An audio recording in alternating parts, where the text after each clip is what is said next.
Well, hello, friends. I'm so excited to introduce Kelsey Anderson here today with me um, for our 12 Days of Woo Woo Christmas, where I'm bringing some of my most beautiful colleagues and people along to just kind of assist us through the holidays. And so excited to, have Kelsey here, international psychic medium and intuitive coach, to bring some gems through for us today and how we can prepare our hearts and our souls for the season. So, Kelsey, thank you so much for joining me today. Oh my gosh, it's my absolute pleasure. It's such Oh, a I just joy. love being with your energy. And I know we have like a podcast coming out perhaps like later this month as well. That was just so beautiful. So love Yes, every yes, opportunity yes. that I have to chat with you. And for those listening or watching, she's one of my Bali besties, where we met, across, the world, across the big pond, and connected as sisters. And so I'm just so excited for people to be in your energy here today, Kelsey. Oh my goodness, thank you. I'm so excited. Let's do Yeah. it. And so I think like the biggest thing that I felt like, when I think of Kelsey, I'm just like, just intuitive expert, and I'd love for you just to, what are some ways that people can tap into their intuition during this crazy time, a time of overwhelm where, intuition could be confused for anxiety, so Yeah. what are some things that are really present in your heart about your intuition this time of year? It's such an important question. So many people are going through it. I think you really embodied that. It is just a time of overwhelm, of even grief, of saying, what's mine, what's someone else's, what's the confusion of the energy of like being on the go and having so much to do. I like to drop in with really practical and grounded tools. I think frameworks do help when we're feeling lost or confused. And I have one that I run my business with that I share with all my clients and I'm share with here with you today. Awesome. It's really simple. I call it connect, release, attune, and illuminate. You can use any and all of those pieces. You can write it down and carry it with you. I carry it with me everywhere I go. So we connect, we drop in, we take a breath, we say to ourselves, how are we doing? It can be so simple, just like that. And then I like to release whatever I'm carrying that isn't mine, especially if I'm out in public, I'm Christmas shopping, I'm busy, I'm doing whatever. Sometimes we pick up other people's energy or really like are sensitive to it, especially folks that are really trying to tune in. And so I find that even with clients, they really just need a moment to release, maybe step outside the store before you're done and just breathe deeply, let it all out. Say, I release this to the earth, the moon, whatever, and I'm going to go back in. And then attune is really saying, okay, what are my needs right now? And I know that can be really hard to answer. So it can be something so simple like I need to take a drink of water or I need to like really walk out of this conversation for just a minute, come back to it, say, hey, I just need a break or I need to go to the bathroom or whatever. And give yourself some distance from things that may be stressful, overwhelming, or really if you're asking for intuition, what is my intuition trying to tell me? Or what information wants to really find me right now? And just allow that little nudge, that little inkling. Maybe it's a word, maybe it's a lyric, a song to drop in. And then I like to say illuminate the path forward. And for around the holiday time, it really feels like putting one foot in front of the other and envisioning that path, your day, the things you have to do, illuminating with all of the guidance that you need for that day. And if you can do just this, it's like 30 seconds, but it can be a total intuitive reset and it can bring you back home to yourself and really say, this is my intuition, not anxiety, not someone else's energy. Beautiful. Oh my goodness, I love that word illuminate. What a powerful Mhm. word. Thinking of your day moving forward in a golden light, or that the path is kind of lighting up for you with some spotlights, so that there's Yeah. clarity there. I love that. How do people, I think that is one of the biggest questions people ask me too, is like, how do I know that it is my energy and not somebody else's? Like, say we're at, a grocery store, that kind of thing. How can we tell like when we're in line, like, am I feeling that or am I feeling somebody else's? Like, do you have any tips in kind of, yeah, establishing that difference in energy? Yeah, something actually just dropped in that I think is really the foundation of my practice or like how I do it in my own life is how I would say. When we get clear with our yeses and nos, what does a yes in my body feel like? What does a no in my body feel like? So you can ask yourself that. You can sit and just say, there's this practice I do where you just say, what is a scenario where it was a huge yes for me, like a cheerleading yes? Maybe it's your favorite food or attending a concert or having a session with someone you love. But feeling what that yes feels like, celebration, color, texture, what does that yes in the body feel like? Similarly, do that for something that's a really hard no, but maybe something that's not scary but funny. There's a lot of no's we have, like, do we want to do this thing that really isn't savory for us, or, maybe we don't like this food, and feeling what that no is in your body. So when you're in line, let's say you're in line and you're like, is this my energy? I'm feeling really overwhelmed. My chest is tight, or I'm breathing strange. When you're in tune with your yeses and nos, you can ask yourself any question at any time and intuitively get a clear answer. So it's not so much about, it is helpful to know our energy and to know what really is ours. But if that feels too complicated, then having that yes and no and real time saying, is this mine? Yes or no. If you get a no, then you say, I release what isn't mine. And I think that can Mm. just be like an on the fly, on the go kind of thing to help. Right, because it can build, like you're in the parking lot and like somebody steals your spot, or somebody's rude to you and takes your grocery cart. Like, I mean, I just keep using like these No, examples, but it, it's it can true. like you can easily adapt and like take their energy, so Mhm. I love that. Is this my note? Okay, I'm gonna leave that with them then.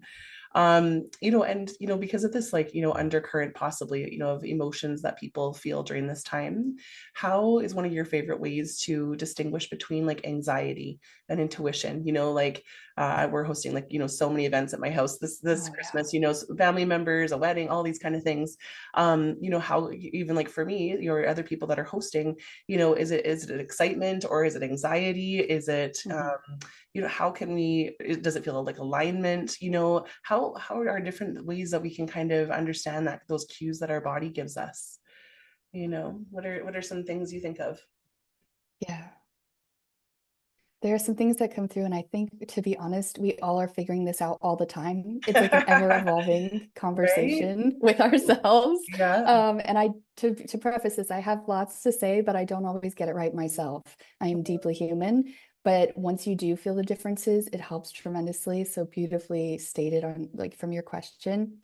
I'll talk about the three individually very quickly. Yeah. Excitement for me feels like something that can feel akin to anxiety. We can feel it in our body. We get kind of excited. That to me feels like something we really wish to do, that we are aiming to do. It might feel the same nervous energy or anxious energy, but we feel like this is good for me. This is something I'm really excited for. This is something that feels just awesome to do. So that one can be a little easier to distinguish, even though it can feel a lot the same. Anxiety or nervousness, we can often alchemize that and turn that into excitement just through the power of our words. Hey, I'm feeling anxious, but I'm actually really excited for this, and my body's safe in this, and I'm comfortable. So let's turn this anxiety into excitement. So we can sometimes alchemize that. But for when it's really anxiety, oftentimes it shows up with an inner narrative that isn't as kind, I have noticed. It Mm. can be a lot of shoulds or shaming, or we're not doing enough, or let's go, or keep going. Or it can be a lot of, no, I don't even want to use the word negative, but it can feel a little bit more of an intense self-talk, sometimes negative, a lot of shoulds and woulds, and just feeling like we're not so nurturing of ourselves. A It can little bit feel of really pressure or something. constricting, a Hmm. little bit of pressure, a little bit of constriction. And I know we all experience that at different times, sometimes multiple times a day, depending on the situation. Like when someone takes your parking spot and you really just need that ease. But intuition and the intuitive sense is a lot of those same feelings, but nurturing and warm, and it can drop in more of a kindness and will lead you to something that is helpful for you, even if it's can be challenging in the moment. So I find that it feels like, oh, I always say it's like a warm hug or a deep breath or like the breeze on the face or sunshine. It has a little bit more of a warmth and nurture to it where you say, okay, this is feeling like in my best interest. I use the example sometimes if you're at a stop sign and you get the urge to like not go through the stop sign right away, that can be kind of a intense piece of information to receive. But when it is received, even if it's like don't go, a little bit intense, it feels really loving, not a worry about it as much. So that's how I perceive it. But I'm Oh, also I love that, curious, Kelsey. yeah, how Yeah, that lands for oh, you. that's beautiful. I mean, I love that description, the kindness piece. I've never thought of that because we are so hard on ourselves, So I'm Mhm. like, okay, wait, was that kind, or is that, yeah, self-critical? Or so I love the difference in the feel about that. As a performer, when I used to be a performer, we were always like, what was the difference between anxiety and excitement? It was usually one and the same sometimes. It was very hard to distinguish those two. But I feel like with Yeah. intuition, it's a different piece, like sometimes I feel like, if you have a dream or you're worried something's going to happen, I always feel like if it comes and it has this, like my heart rate changes, my breath changes, I know that it's probably not spirit aligned. Yeah. but if it kind of comes in and drops in like just a thought out of nowhere, that it's probably somebody communicating to me, whether it's like Mhm. my team or a loved one or something like that. Does that feel similar to you, or? 100%. I'm just thinking about a scenario of like hosting people in your home and an anxiety of like, oh, I got to do all these things and oh, I should have done that, or these different kind of anxieties. And then an intuitive piece being like, you'll want to put the tinfoil back on and keep it warm because I sense people are going to be extra late because there was maybe like a snow plow in the road or Right. something. Yeah.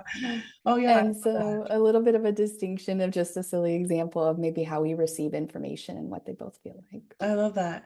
And that is how spirit communicates, right? Like I think that it is important to remember that, that transfer of thought, that sometimes when we just get an idea out of nowhere, or, to call somebody, or if we're thinking of, purchasing something, or yeah, turning a different way home on the drive home, that is, communication from the spirit world also, supporting us.